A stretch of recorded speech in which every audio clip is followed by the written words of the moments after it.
Welcome to Map It Marketing for small business owners who want to become more confident and capable in their marketing. I'm Rachel Klaver and I'm a small business owner just like you. I've learnt that there are so many different things that we are supposed to do all the time. And trying to work it all out is, quite frankly, often very confusing. In this podcast, we're going to explore what those things are and whether you need to pay attention to them. Ready? Let's get started. Hello and welcome to Map It Marketing. I'm your host, Rachel Klaver, and I'm really excited to be sharing this episode 2 of my podcast, Map It Marketing, with you, because this is probably one of the most important messages that I want any business owner to know. And I'd love to say it came from a place of great inspiration, but actually it came from a pile of mistakes on my part and a lot of disruption that caused me to have to really search my soul and become a far better business owner. So this podcast is all about the most important part of your marketing. It's not sexy. It's nothing to do with social media. It's nothing to do with really cool tricks and tactics. This is about the honest to goodness, most important part of anyone's marketing ever. So this is a super important episode, and I'm really looking forward to having you alongside with me with the journey. We work with small business owners to help them to become more confident and capable in their marketing. And so this is really important to me because a good marketer also needs to be a great business owner. And I want to walk with you and show you the things that we learned along the way to help our marketing have huge impact, and what we were focusing on and what we weren't focusing on, and how it all got higgledy-piggledy. So before we get new customers, which is the whole point, obviously, with marketing, we have to often think about, are we looking after our current customers? We actually have a policy at Identify, which is my agency. We only work with businesses who, when I'm talking to them, they say, hey, I'm a bit embarrassed, when I ask them what they do their marketing, they're like, oh, you don't really do a lot. And the reason that we want to ask them that question is they can be doing a lot, but what we really want to know is, are they getting good word of mouth marketing, and are people referring them? Because if people are coming back to you, so you've got repeat customers, then they are people who liked what you did the first time and want you to do it again. So that means you did a good job. If they have someone else ask them, hey, what do you want to do? What do you need? And then they say, oh, this is the perfect business for you, and refer you, that also means that they think that you did a good job. So those are two really important indicators about the actual health of your business. So often we'll ask people, what are you doing to look after your current customers? That is one of the fastest ways to get the biggest win from your business. If you're looking after your current customers or your past customers with emails and interactions and ways you can add value to them, you're going to grow your business without even paying for other marketing. They are your marketing gems that you can already market to because they've experienced you and they like you and they already know you. I once worked with a business who had a big problem. They didn't know how to grow their business and they were in financial trouble. And one of the questions I asked them was, do you use an email list? And they said, no. And I went, oh. And they've been in business for 25 years. And I said, do you have contact details of your email list? And they said, well, yeah. And they pointed to 25 filing cabinets stuffed full with customer data, obviously some really out of date, but they had never emailed their current or past customers and asked them if they wanted to work with them. So our first action was to get those all online and make sure that it was all cleaned up and the right data, and start emailing those people. And that business came out of the red and into the black, and a growing, vibrant business just by looking better after the customers that they'd already had. So this is a really important thing, but it is a bigger picture than that too.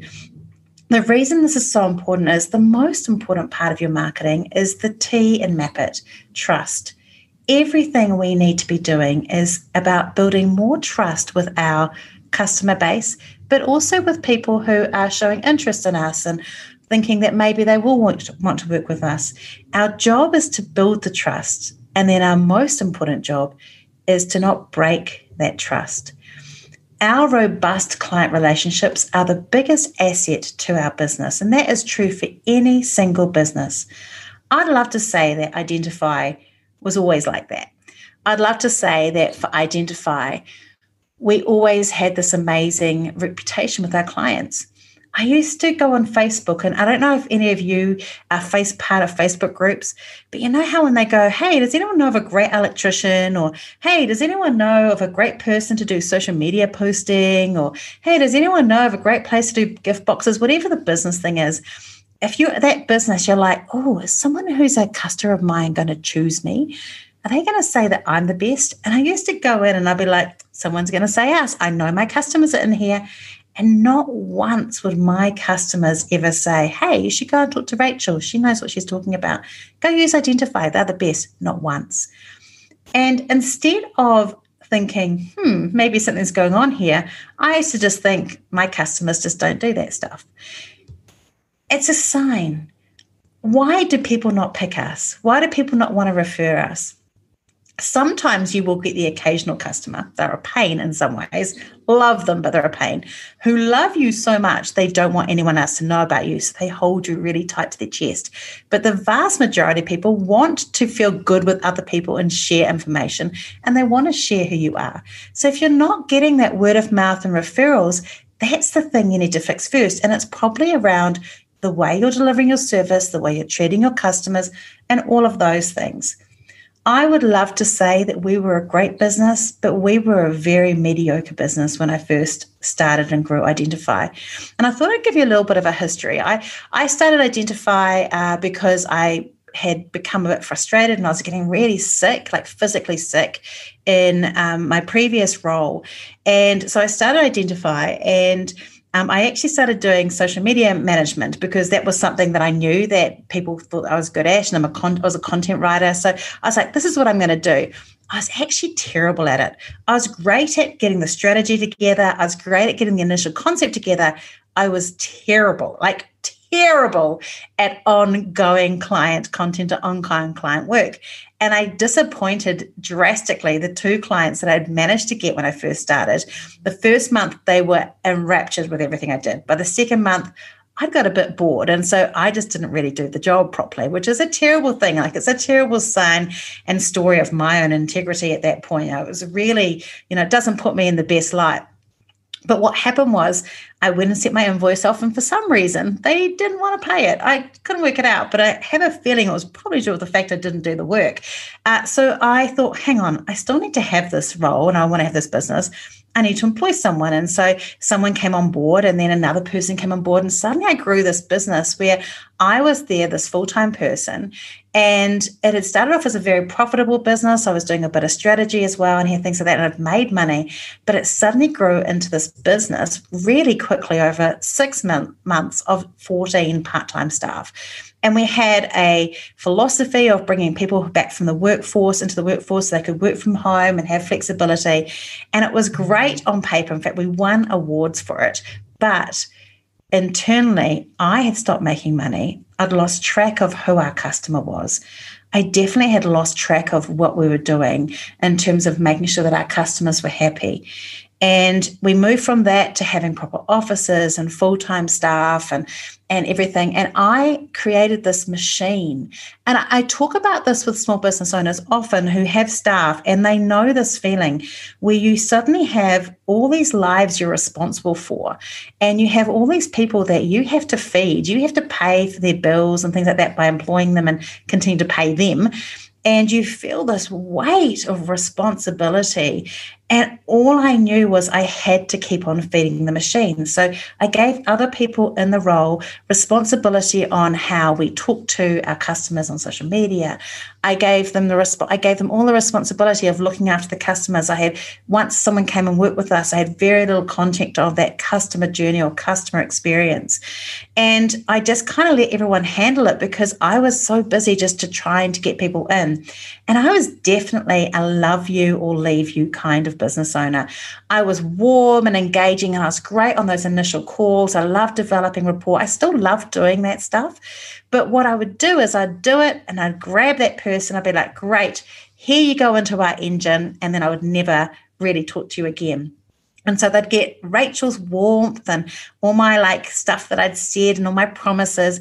And then I'd give you over to the group who were working their hardest and doing what they could do. But really there were poor systems in place. We'd grown up fast. I've got lots of flaws as a business owner, I'm great at creative stuff, but I do need structure. And I was having to create structure. I had never run an agency before, so I had no idea what I was doing at all.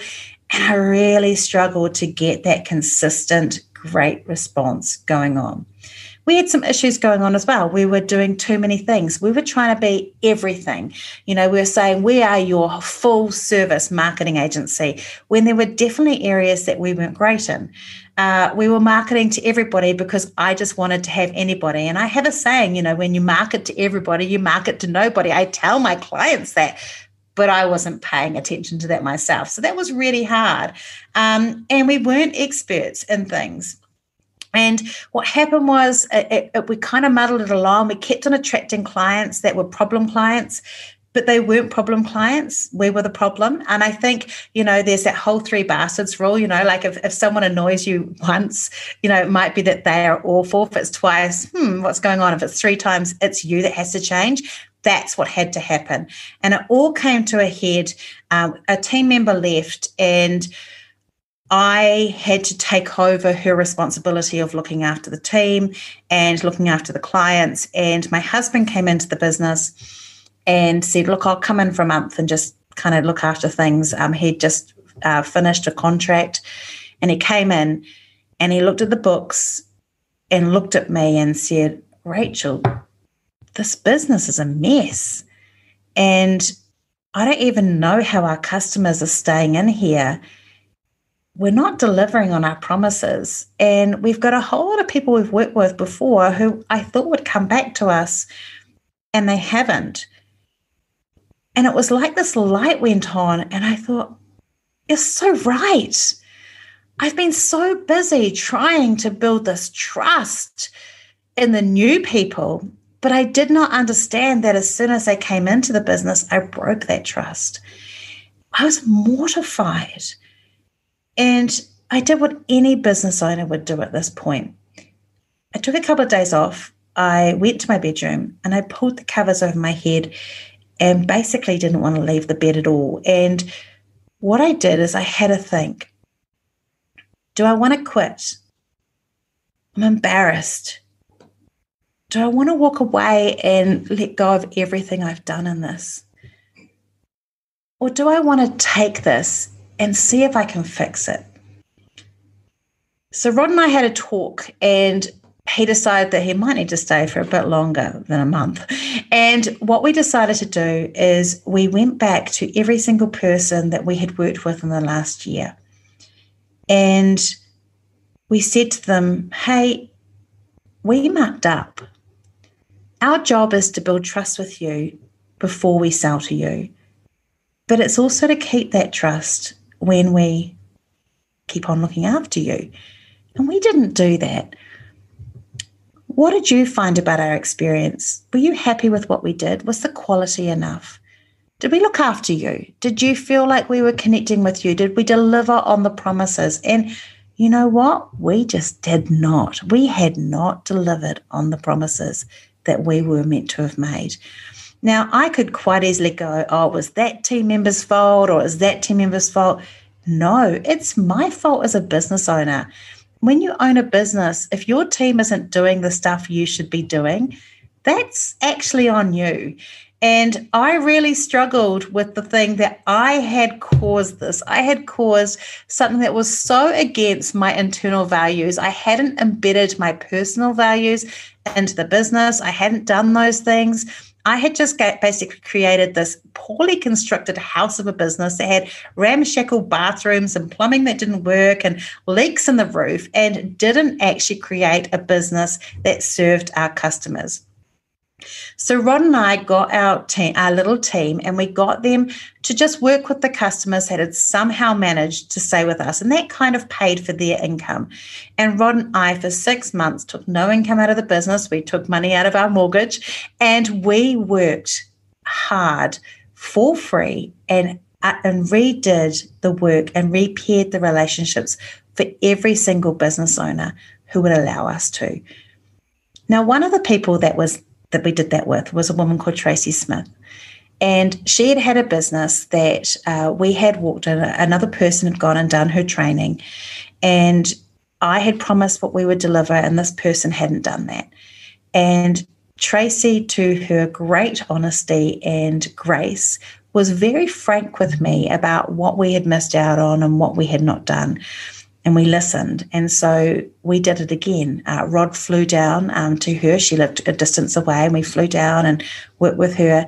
And we did and over-delivered. We over-delivered what we should do. And I think trust is about over-delivering, finding the ways to add on beyond what you should do.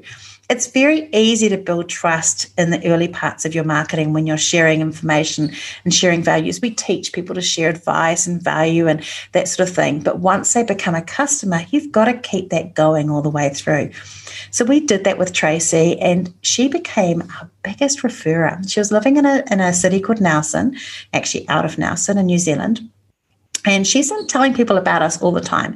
She would go into Facebook groups and say, you guys have got to work with Rachel and Rod from Identify. They're amazing.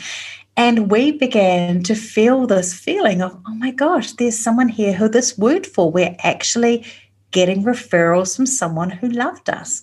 Tracy moved to Australia, and she kept on giving us referrals. We kept on getting referrals from her hometown in Australia. And then a few years ago, we were looking at some things and working out how to grow our business. And we thought, hey, that stuff that we trained Tracy in and around marketing automation, maybe she'd be interested in doing that with us. So we approached her, and she started doing that. And then we got really busy and we grew. And then she joined us as a marketing strategist. And now she heads up our Australian office.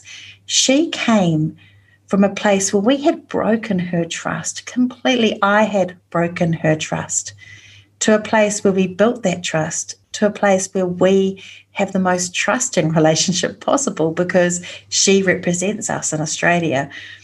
The ability to have that trust is so important. And if you're not in that place, I want to tell that story as a redemption story to you. You can rebuild the trust if you don't have it yet.